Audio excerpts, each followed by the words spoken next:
तो अपनी सरकारों में पत्रकार डेवलप हो गए होते, ठेकेदार डेवलप हो गए होते, नहीं हुए। तो हमने कहा सब भ्रष्टाचार के विरोध में, तो भ्रष्टाचार कर कौन रहा कि अगर बहुजन कॉन्सेप्ट वाले लोग पाखंड के विरोध में हैं तो पाखंड हो कहां से रहा है? जब उनकी धार्मिक पिच को सामाजिक न्याय की पिच से चुनौती दोगे तो मुंह सूख जाएगा। हैसियत हो तो कह दो लखनऊ का नाम बदलेंगे। नेता न बिकने वाला चाहिए, अगर नेता विचारधारा वाला चाहिए तो जनता भी तो न बिकने वाली होनी चाहिए। जो लोग चूहे को गणेश का वाहन मानते हैं उनमें से 99% लोग चूहा मार दबा रखते हैं कि सामंती, मनुवादी और चुटियाधारी ये सब ताड़न के अधिकारी। तुम्हारा पैसा तुम अपने भाइयों को नहीं देना चाहते हो और हमारे में से तुम कहते हो कि हिस्सा दो।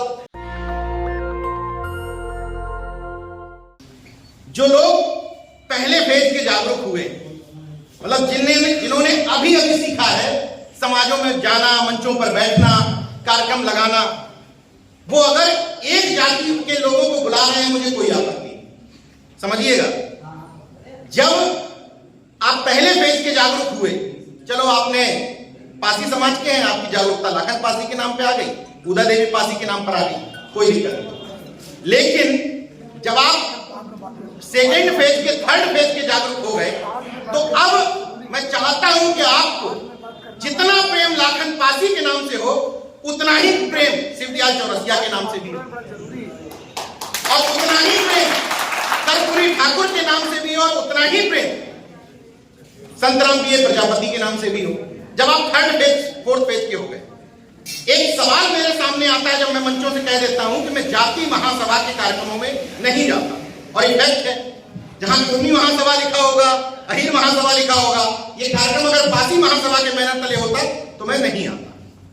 तो लोग कहते हैं कि यार अगर हम जाति के बीच में नहीं जाएंगे तो उनको समझाएंगे कैसे?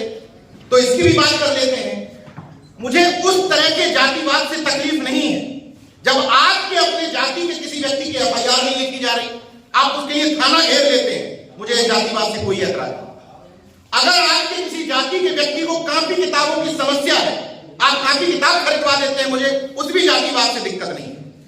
अगर आपके जाति के किसी व्यक्ति को हॉस्टल नहीं है, स्कूल नहीं है, ये सब बनवाते हो, मुझे इस तरह के जातिवाद से कोई दिक्कत नहीं। लेकिन जाति महासभाओं का जातिवाद ये नहीं है। जाति महासभाओं का जातिवाद ये है कि मेरे जाति के इतने विधायक हैं, उनकी लिस्ट मेरे पास है, मेरे जाति में इतने ब्यूरोक्रेट्स हो गए, उनकी लिस्ट मेरे पास है, और मैं डेली किसी ना किसी अपनी जाति के विधायक, सांसद या अधिकारियों के साथ फोटो खिंचा करके फेसबुक पे डालता हूं। ये मेरा जातिवाद है। ये माफ करिएगा, जातिवाद नहीं है, स्वार्थवाद है। जातिवाद अगर सीखना है तो जिनका सुबह शाम तक आप रट्टू तोता के रट लगाते हैं, आरएसएस और ब्राह्मण, उनसे जातिवाद सीखो कि कैसे अपने कमजोर व्यक्ति को सपोर्ट करके आगे बढ़ाया जाता है। यह जातिवाद है। अगर हमारा बहुजन समाज जातिवाद सीख जाए, मैं तो खुली चुनौती देता हूं, जो यादव हो कि आपको जातिवादी मानते हो, इतने बड़े तुम जातिवादी होते तो एक पत्रकार डेवलप कर लेते सरकारों में रहते हुए। और जिनको लगता है कि मायावती बहुत बड़ी जातिवादी है, तो अपनी सरकारों में पत्रकार डेवलप हो गए होते, ठेकेदार डेवलप हो गए होते, नहीं हुए। इसका मतलब जातिवाद का इस्तेमाल, जाति संगठनों का इस्तेमाल मजबूत लोग एक दूसरे को फैसिलिटेट करने के लिए कर रहे हैं। केवल मजबूत लोग एक दूसरे को सुविधा पहुंचाने के लिए। सुविधा किस टाइप की? किसी जाति महासभा का कार्यक्रम हुआ, 3-4 नेता बनाएगा, वो भी सत्ता पक्ष के। विपक्ष का नेता जाति में नहीं माना जाता है, केवल सत्ता में जो शामिल है वो जाति का माना जाता है। तो आपने जाति के नेता बुलाए, जाति के अधिकारी बुलाए, फोटो खींची, अधिकारी उनसे कहेगा मेरी पोस्टिंग ठीक करवा दो, और नेता कहेगा क्या करे हमारी चल नहीं रही। उसके बाद वही फोटो जाके दिखाएगा मेरे साथ इतना समाज है, तो मैं तुम्हारा गुलाम और पालतू बनने के लिए तैयार हूं, मुझे कुछ दे दो। तो हमें अब जो पहले फेज वाले हैं कोई दिक्कत नहीं, आपकी भावना जागृत हुई कि लक्ष्मण का नाम जैसे लिया गया कि लक्ष्मण की मूर्ति लगाई गई, आपकी भावना जागृत हो गई, इससे भी मैं सहमत हूं। तब तक सहमत हूं जब तक किसी पटेल समाज के व्यक्ति को यह तकलीफ नहीं हो रही है कि अगर यहां का नाम बदल गया, जब तक ये कुर्मी महासभा नहीं कह रही कि हमारे पूर्वज, हमारे पुरखे लाखन पासी के नाम पर रखे हुए लखनऊ का नाम अगर बदल दोगे तो हम सड़कों पर उतर जाएंगे। तब तक जायज है कि आप करें, क्योंकि आप नहीं करेंगे तो दूसरा कोई नहीं करेगा। लेकिन हम इसी चक्कर में पिछड़ रहे हैं। क्या उनको देखो वो तो जातिवाद कर रहे हैं, उनको देखो वो जातिवाद कर रहे हैं, हम ही ठेका लिए हुए क्या? तो मैं इस भीड़ में ज्यादा लोगों को तलाश में नहीं आ रहा है, 5-6 लोग इस टाइप के मिल जाएं कि भाई मेरी भावना को, जैसे मैं व्हाट्सएप ग्रुप देखता हूं ना, उन ग्रुपों में जुड़े हुए तथाकथित बहुजन कह रहा हूं, उनको तब उनके मन की लालसा जागती है जब उनके जाति के महापुरुष की जयंती आ रही है। ये बहुजन है भाई। आप जाति महासभा चला रहे हो, मुझे कोई आपत्ति नहीं, लेकिन अगर बहुजन हो गए हो, अगर ओबीसी महासभा के पदाधिकारी हो, तब तो कम से कम बदल लो, बदलाव हो जाएगा। अभी निजीकरण और ये सब चीजों पे बात की गई, उन पे मैं नहीं जाना चाहता। बड़ा मजा आता है सुन करके, किसी को झोली वाला बाबा कह दो, बुलडोजर बाबा कह दो, सब मजा आ जाता है। लेकिन मैं सवाल आप सबसे पूछ रहा हूं जो यहां बैठे हैं, क्योंकि मैं आपको ये मान रहा हूं कि आप थोड़े थोड़े जिंदा हैं, तो आपसे सवाल पूछ रहा हूं कि इस बदलाव की मुहिम में आप अपना योगदान बताइए कि हम क्या कर रहे हैं। अपने क्षेत्र के नेताओं को, ब्यूरोक्रेट्स को गाली देना बहुत आसान है, लेकिन जब इस तरह उंगली करो कि हम क्या कर रहे हैं इस बदलाव की मुहिम में, तो हालत खराब हो जाती है। कोई भी प्राथमिक शिक्षक, कोई भी डॉक्टर या लेखपाल, या जिसको कहते हैं कि बेरोजगार आदमी है, उस बेरोजगार से ज्यादा काम समाज के लिए कोई नहीं कर सकता, क्योंकि वो फुल टाइमर बन सकता है। और हम लोग क्या करते हैं, मैं अनुरोध कर रहा हूं समाज के लोगों से कि हमें अपने समाज के, जिसको बेला कहा जाता है, जिसको बेरोजगार कहा जाता है, जिसको कहा जाता है केवल फोटो खिंचवाता है जा करके, वो तमंचा है, तमंचा, उस तमंचे को तोप बनाना है आप। क्योंकि अगर उस तमंचे की दिशा आपने ठीक कर दी, वो दूसरी दिशा में जा रहा है, वो कावड़ ढोने वाला, वो जल उठाने वाला, उसकी दिशा अगर सामाजिक कर दी आपने, तो वो व्यक्ति आपको तोप बन करके दिखाएगा और आपके समाज के लिए, अपने बहुजनों के लिए लड़ करके दिखाएगा। इसलिए एक दूसरे की जब तारीफ करिए, जैसे जो लोग मुझे पहले से जानते थे, सुनते थे, उनको तो पता है कि नीरज भाई बढ़िया बोलते हैं, लेकिन जो लोग नहीं मुझे जानते थे, जो पहली बार सुन रहे हैं, वो भी बड़े साइलेंटली क्यों सुन रहे हैं? क्योंकि मन से तारीफ इस तरीके से की गई। यही एक दूसरे के लिए करना है। और हम क्या करते हैं, वो लड़का कैसा है, अरे फालतू घूमता रहता है, वो फोटो वोटो खिंचाता रहता है लोगों का, ये नहीं करना है। अपने तमंचे को तोप की तरह प्रेजेंट करना है। अरे बहुत संपर्क है उसका, बड़ा संबंध है उसका, मतलब अपने बीच में से हम लोग तो भाषण देकर निकल लेंगे, अपने अपने संगठनों के बीच में जिस एक को तोप आप बना दोगे, उसी की बात आपका स्थानांतरित सुनने लगेगा, उसी की बात। इस मंच पे एक कमी है, मैं हर मंच से ये कहता हूं, डॉक्टर है इस मंच पे, प्रोफेसर कोई है, प्रोफेसर है, हालांकि डॉक्टर पैसे वाले प्रोफेसर हैं, सामाजिक कार्यकर्ता भी हैं, पत्रकार भी हैं, वकील नहीं है, एडवोकेट आप। तो किसी भी मंच को अनुरोध कर रहा हूं, किसी भी मंच को अब यह ध्यान रख लीजिए, आपने ब्यूरोक्रेट्स ट्राई कर लिए, खूब फोटो खिंचवाई, जाति का प्रमोशन बनाया, आपने नेताओं को भी ट्राई किया, जिंदाबाद मुर्दाबाद के नारे लगाए। अब आपको ट्राई करना है सामाजिक कार्यकर्ता, लेखक, पत्रकार और वकील, छोटे छोटे समूह में, ब्लॉक स्तर पर, गांव स्तर पर, अगर आप काले कोट वालों का मिश्रण पत्रकारों के साथ और सामाजिक कार्यकर्ताओं के साथ फिट कर देते हैं, 5 काले कोट वाले थाने पर खड़े हो जाएं छोटी छोटी समस्याओं पर, आपकी समस्या निपट गई, किसी को फोन करने की जरूरत नहीं, केवल 5 काले कोट वाले। तो लेकिन ये दूसरे से तो नहीं होगा, अरे यार हमारे क्या करें, अच्छे वकील ही नहीं मिलते हमारे समाज में, मिलेंगे, आज शुरुआत तो करो, नींव तो डालो, ये तय तो करो कि हम अपने कार्यक्रमों में, अपने मंचों पर वकील साहब को सम्मान देंगे। छोटी छोटी जगह पर होगी तो 10-5 कोट काले कोट वाले जरूर बुलाएंगे, चीजें बदलेंगी। तो फिर से उसी पर लौट के आता हूं कि जो पहले फेज वाले हैं उन्होंने जाति का नाम देखा, अब जो 3rd 4th फेज वाले हैं उनको बदलना होगा और ये तय करना पड़ेगा। देखिए यहां बैठा हुआ हर शख्स ये नहीं कर सकता, ये संभव नहीं। जो आगे कहने जा रहा हूं ये सामान्य तौर पर प्रैक्टिकल बात नहीं, लेकिन करना यही होगा कि अगर हम अपने आप को बहुजन कहने लगे हैं, अगर अपने आप को बहुजन कहने लगे, जो नहीं कह रहे उनसे कोई दिक्कत नहीं, अगर अपने आप को बहुजन मानने लगे हैं, अगर अपने आप को दलित मानने लगे हैं, अगर अपने आप को पिछड़ा मानने लगे हैं, तो जाति महासभा में पदाधिकारी मत रहो, अगर मानने लगे हो तो, क्योंकि बहुजन कॉन्सेप्ट और जाति की श्रेष्ठता एक साथ नहीं चल सकती, किसी कीमत पे नहीं चल सकती। क्यों बता रहा हूं, ये बड़े दिन बाद समझा, मैं भी खूब जातिवाद कर चुका हूं, खूब जातिवाद किया, सबकी शुरुआत ही वैसे ही होती है। जब इसी कार्यक्रम में अगर हम कहें जाग जाओ उदा देवी पासी के वंशजों, जाग जाओ बाबा साहब के वंशजों, जाग जाओ कुर्मी क्षत्रिय सूरवीरों, अगर इसी मंच पे कहें तो जो हमारा चौरसिया भाई यहां बैठा होगा और उसकी जाति का नाम नहीं दिया जाएगा, वो कहेगा जाग जाओ, चुनाव में तुम्हें बताएंगे कितने बड़े जाग रहे। मतलब तुम्हारा ही भाई तुमसे नफरत करने लगेगा इस जाग जाओ के चक्कर में, क्योंकि उसको यह डर लगेगा अगर किसी गांव में यही मीटिंग सजाओ, एक जाति के लोग सजाएं और पूरे जोर से कहें, भाई जब जाति महासभा की मीटिंग सस्ती है तो सब अपने आप को राजा महाराजा बताते हैं, सब बताते हैं, कोई दिक्कत नहीं है। सब कुर्मी छत्री, यादव छत्री, अहिर छत्री और वो निषाद है जल पछाड़ छत्री, प्रजापति कहने लगे ब्राह्मण है हम तो, विश्वकर्मा ब्राह्मण है, और पासी समाज के लोग भी कहेंगे हम छत्री हैं। तो ऐसे में क्या दिक्कत होती है कि जब गांव में आप बड़े जोर से हल्ला मचा रहे होते हैं, जाग जाओ इस वंश के लोगों, तो आपका ही भाई जो आपके बगल में रहता है उसको आपसे असुरक्षा का खतरा होता है। ब्राह्मण ठाकुर आपसे नहीं डरेगा, ये गलतफहमी निकाल दीजिए, आपका अपना भाई आपसे डरने लगेगा, अपना भाई। अभी तक यही हुआ है, हमने ये जाग जाओ कह के अपने भाइयों को अपने से दूर कर लिया। इसलिए जो लोग जाति महासभाओं से जुड़े हैं मुझे कोई आपत्ति नहीं, लेकिन अगर बहुजन हो गए तो फिर बहुजन हो जाओ, अगर हो गए तो।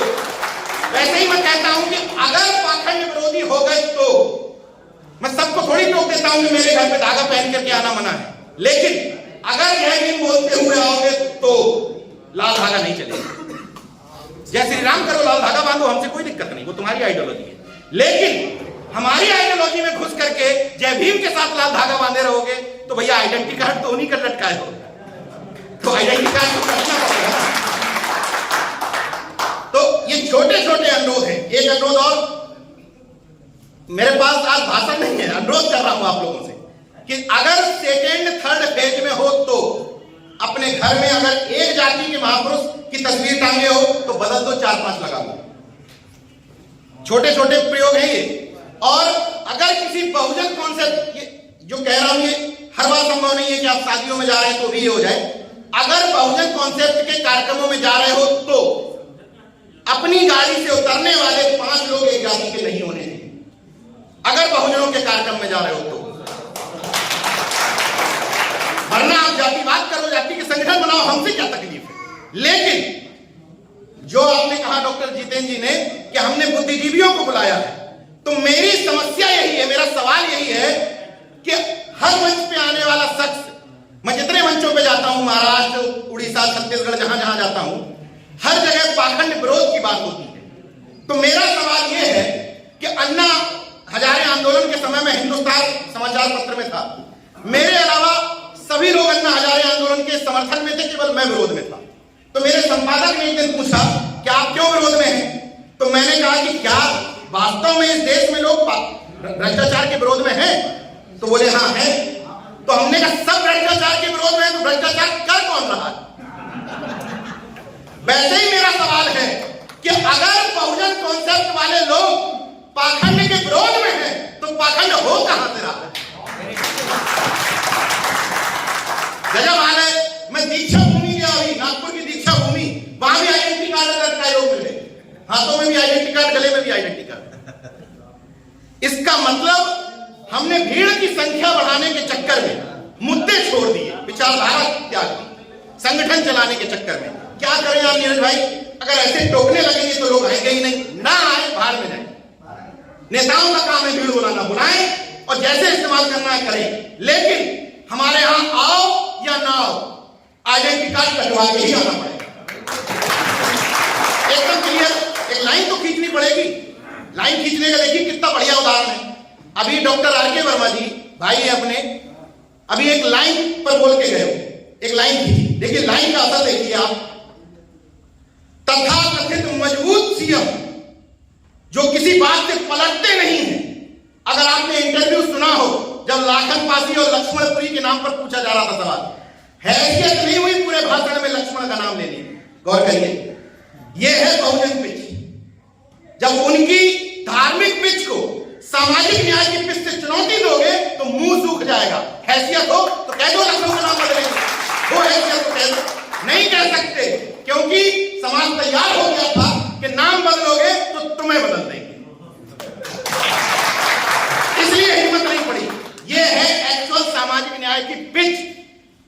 अभी बीजेपी बुरी तरीके से घबराई हुई है क्योंकि प्रजापति कहने लगा कि मेरा अपमान हुआ, तेली कहने लगा कि मेरा अपमान ही हुआ है, कलवार कहने लगा कि मेरा अपमान हुआ है, और अपने आप को तथाकथित छत्रित्व लादे हुए अपने ऊपर कुर्मी समाज के संगठन का पहला बैनर समाजवादी पार्टी के ऑफिस के बाहर लगा कि गर्व से कहो हम शूद्र हैं। तो जब आप अपनी पिच पे खेलने लगे, धार्मिक पिच बीजेपी की सशक्त पिच है, उस पिच पे आप कितनी भी बैटिंग करो धुआंधार छक्का बीजेपी ही लगाएगी। आपकी पिच यही सामाजिक न्याय का एजेंडा है। जैसे अंतर बताता हूं, शंभू भाई ने एक चर्चा की थी नामकरण की राजनीति पर। लोक भवन आपने बनवाया, आपके पास वैचारिक दरिद्रता इतनी है कि आपके पास महापुरुषों के नाम ही नहीं थे, तो आपने लोक भवन का नाम कुछ नहीं रखा, ना कोई मूर्ति लगवाई। अटल जी की लग गई, स्पेस खाली रखोगे जो सरकार आएगी लगाएगी। आपने स्टेडियम का नाम रखा इकाना। इकाना का मतलब कितने लोग जानते हैं? कितने लोग जानते हैं? कोई जानता हो बताइए? नहीं पता है? अब आप देखिए, इसको कहते हैं वैचारिक दरिद्रता। अगर इकाना स्टेडियम का नाम सावित्रीबाई फुले के नाम पे होता, अगर इकाना स्टेडियम का नाम लाखन पासी के नाम पे होता, तो कितने लोग जानते? सब जानते। यह है वैचारिक दरिद्रता की बात, और तब हिम्मत नहीं होती बदलने की। लेकिन एक इसमें खेल हुआ है जिसकी वजह से बीजेपी नहीं बदल रही। इकाना का नाम, मैंने सपा के विधायक से पूछा कि इकाना नाम क्यों रख दिया और कोई नाम नहीं मिला, तो बताए विष्णु भगवान का नाम इकाना। मतलब इतनी वैचारिक दरिद्रता है कि आपके पास महापुरुषों के नाम नहीं है। जब आप किसी महापुरुष के नाम पर कुछ रख देंगे तो फिर सामने वाले की हैसियत नहीं होगी बदलने की। जब खाली छोड़ दोगे तो सब कुछ अटल जी के नाम पे है ही है, सब दीनदयाल उपाध्याय के नाम पे योजना है ही है, कोई दिक्कत ही नहीं है। इसलिए, लेकिन हाँ एक चीज है, अगर नेता ना बिकने वाला चाहिए, अगर नेता विचारधारा वाला चाहिए, तो जनता भी तो ना बिकने वाली होनी चाहिए और जनता भी तो विचारधारा वाली होनी चाहिए। अब समस्या यह है कि पत्रकार ईमानदार चाहिए, नेता ईमानदार चाहिए, लेकिन हमें मौका मिलेगा तो हम खेल कर देंगे, ऐसा नहीं चलेगा ना।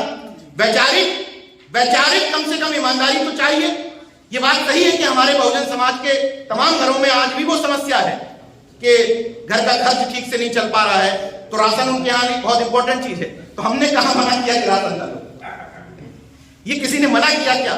वो कोई पार्टी नहीं दे रही है, ध्यान रखिएगा, सरकार दे रही है और पैसा आपका है, ले लो। लेकिन जब ये अंगूठे की ताकत दिखाने जाते हो तो जरूरी है कि उससे प्रभावित हो। उस समय तो माइंड इस्तेमाल कर लो अपना, और माइंड इस्तेमाल करते समय मैं किसी पार्टी का हिमायती नहीं हूं, किसको विरोध में देना, किसके समर्थन में देना। अनुरोध ये कर रहा हूं कि अपने मुद्दों के आधार पर देना, उनके मुद्दों पर आधार पर मत देना। आप नौकरी पेशा से पूछिए, किसी बेरोजगार से पूछिए, डॉक्टर से पूछिए, प्रोफेसर से पूछिए, मुद्दे सबके हिंदू मुस्लिम भारत पाकिस्तान भारत ही। अपने घर के बच्चों का भविष्य भी देख लो, बस्ते भी देख लो, सिलेंडर का दाम भी देख लो, महंगाई भी देख लो, निजीकरण देख लो, किस तरीके से रेल गेल भेल सब बेचा जा रहा है।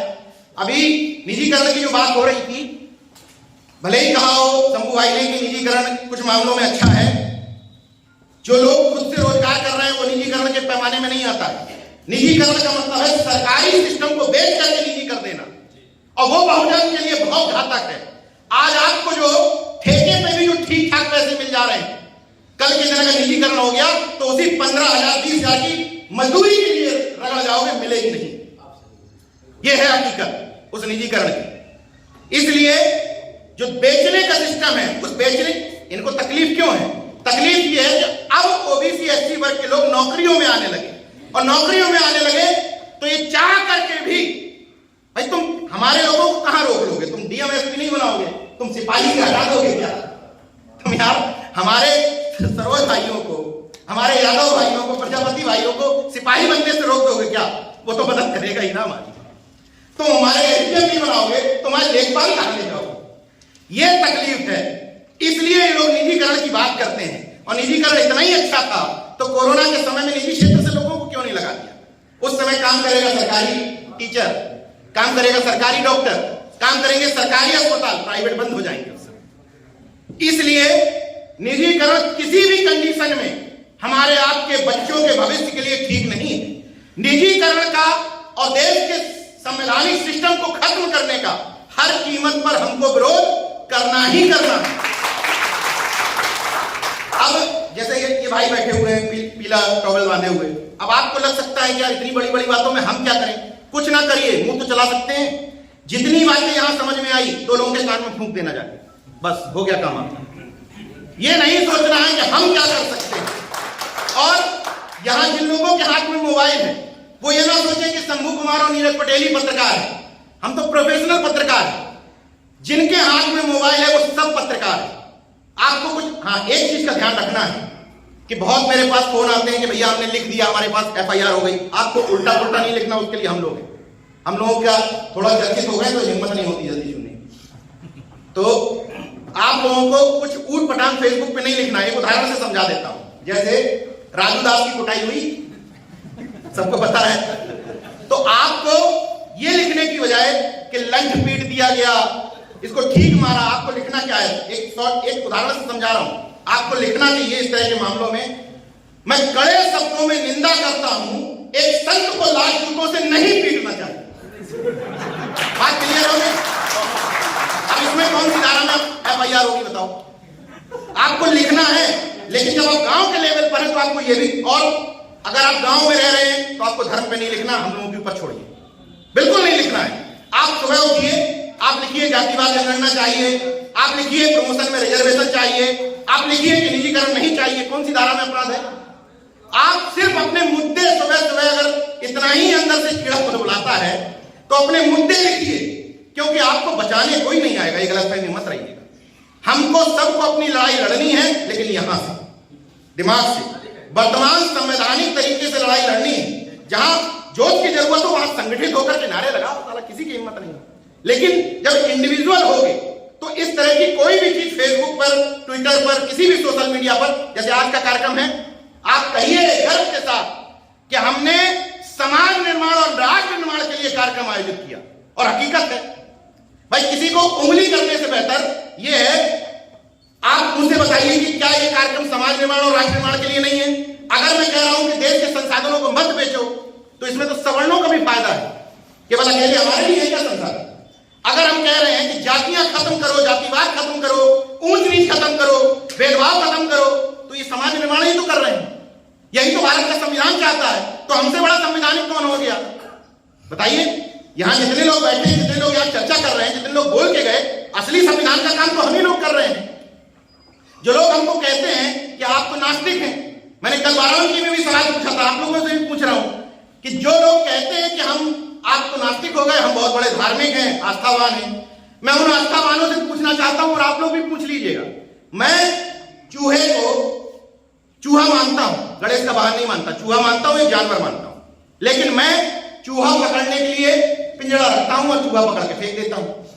व्यक्तिगत चीज बता रहा हूं, पंकज मेरे घर में रहते हैं, अगर गलत बोल रहा हूं। लेकिन जो लोग चूहे को गणेश का वाहन मानते हैं, उनमें से 99% लोग चूहा मार दबा रखते हैं। तो कैसे धार्मिक हो? तुम कैसे धार्मिक हो गए? और मैं ये चुनौती देता हूं, तमाम यहां भी चुनौती दे रहा हूं कि यहां तो कोई नजदीकी थाना हो, आइए चौरसिया जी आ गए भाई हमारे, ये और यहां भी चुनौती दे रहा हूं कि यहां की नजदीकी थाने में चले जाना इस कार्यक्रम के बाद। वहां बाराबंकी में पुलिस वालों से मैंने पूछा, थाना अध्यक्ष खड़े थे वहीं पर, किसी भी थाने में जितनी भी रेपिस्ट और मर्डर की रिपोर्ट लिखी गई, एक भी मेरे जैसा नास्तिक मिल जाए तो बता देना, उसी दिन से मंच पे भाषण देना खत्म कर दूंगा। मिलेगा कौन? धार्मिक व्यक्ति जो किसी ना किसी धर्म को मानता होगा, किसी को भी मानता होगा, लेकिन होगा बहुत बड़ा धार्मिक। क्योंकि नास्तिक व्यक्ति बहुत ऊपर लेवल की चीज है, टुटपुंजियों के बस की बात नहीं है नास्तिक होना, क्योंकि वहां सिस्टम है ना आस्तिक होने में कि कुछ भी गलत करो, माथा टेक लो, प्रसाद चढ़ा दो, उनके बीच का जो बिचौलिया है उसकी जेब में कुछ डाल दो, आपका काम हो जाएगा। अब हमारे सामने समस्या ये है कि हमारे बीच में तो कोई बिचौलिया है नहीं, उस मिट्टी के माला और उसके बीच में बिचौलिया उचौलिया का सिस्टम खत्म है, तो हम बात करेंगे तो किसके सामने हाथ जोड़ेंगे भाई? हमें तो अपने डर है अपने घर परिवार का, समाज का और आप लोगों का। क्या आप लोग क्या कहोगे? इसलिए ये तथाकथित जो लोग हैं उनको धर्म की परिभाषा समझाइए कि धर्म का मतलब है, चीनी का धर्म होता है मिठास, और नमक, चीनी का धर्म है मिठास, नमक का धर्म है उसका कसैलापन। वैसे ही इंसान का असली धर्म है इंसानियत, मानवता, इसके अलावा दूसरा कोई धर्म नहीं। और अगर इस देश का कोई धर्म शास्त्र है तो वो है बाबा साहब का दिया हुआ संविधान की पुस्तक। उसी धर्मशास्त्र को हर घर में पहुंचाना है, हर घर में रखना है। जिस दिन आपने तथाकथित ऊंच नीच वाले, भेदभाव वाले, अधम बताने वाले, नीच बताने वाले तथाकथित साहित्यिक किताबों को, किताब है वैसे वो धर्मशास्त्र नहीं है, किताबें हैं, साहित्य उस पर रचा हुआ है, एक भाषा में बोल दिया गया, तो किताब को उठा करके बाहर फेंक देंगे और संविधान ले आएंगे, उस दिन आपके जीवन में परिवर्तन जरूर आएगा। अब रामचरितमानस की बात करके गए विधायक की, तो एक लाइन तो कहनी पड़ेगी कि सामंती, मनुवादी और चुटियाधारी ये सब ताड़न के अधिकारी। नहीं, ये ताड़न का मतलब क्या समझे आप? तो ताड़न के अधिकारी है कि नहीं? भाई है हमारे भाई, उनको भी हम चाहते हैं कि ताड़ना मिले, शिक्षा मिले, है ना? गीता प्रेस के हिसाब से हम भी चाहते हैं कि भाई उनको, हम ही को ताड़ना क्यों दोगे? तुम भी ताड़ना दो साथ। और अगर नहीं है, अगर ताड़ना का मतलब दंड है तो तुम एफआईआर करो। हम तो कहते हैं कि दंड है तो एफआईआर करो, और शिक्षा है तो साथ रहो। सुनो हमारे मुंह से, जैसा हमारे मुंह से। तो अंतिम शब्दों के साथ बात खत्म करूंगा कि हम सबको अपनी पिच तैयार करनी है, नेताओं को अपनी पिच पे रहने दीजिए। उनकी कुछ कुछ मजबूरियां होती हैं, नीरज भाई क्या करें, धागा काटने जाना पड़ता है, आप समझो कोई दिक्कत नहीं। तो हम लोगों की तो कोई मजबूरियां है नहीं, समाज की मजबूरियां नहीं है, तो आप क्यों उनकी तरह बनते हो?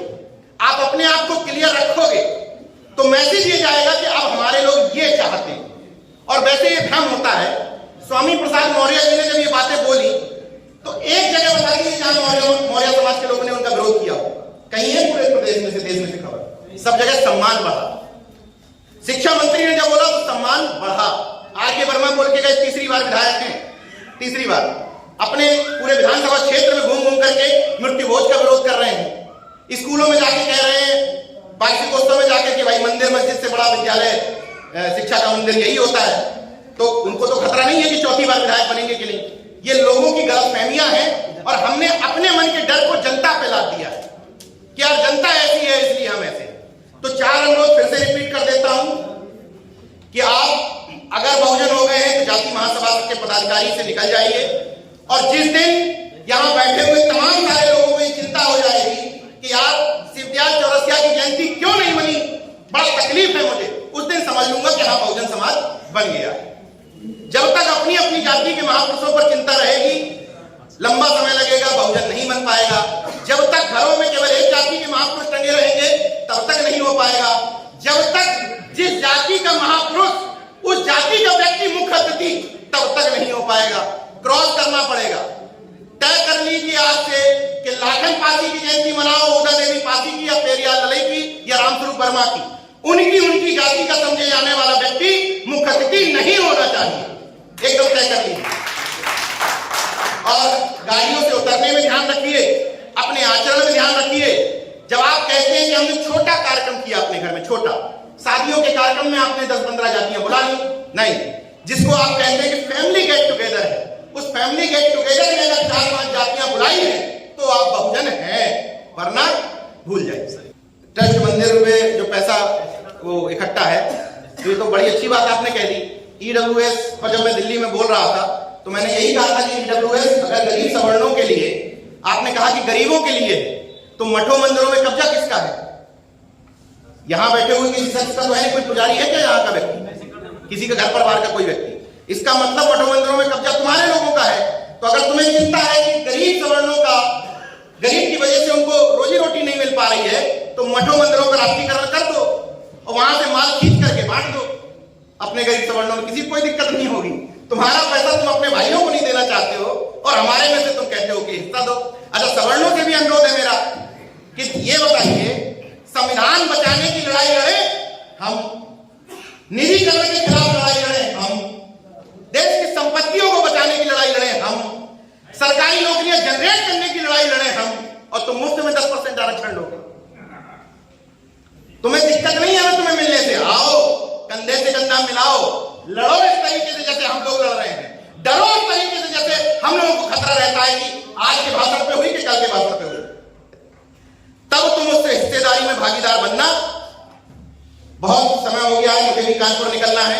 यही अनुरोध करता हूं कि हम लोग वास्तव में एक बहुजन समाज बनाएं, एक दूसरे की तकलीफ पर आगे आए।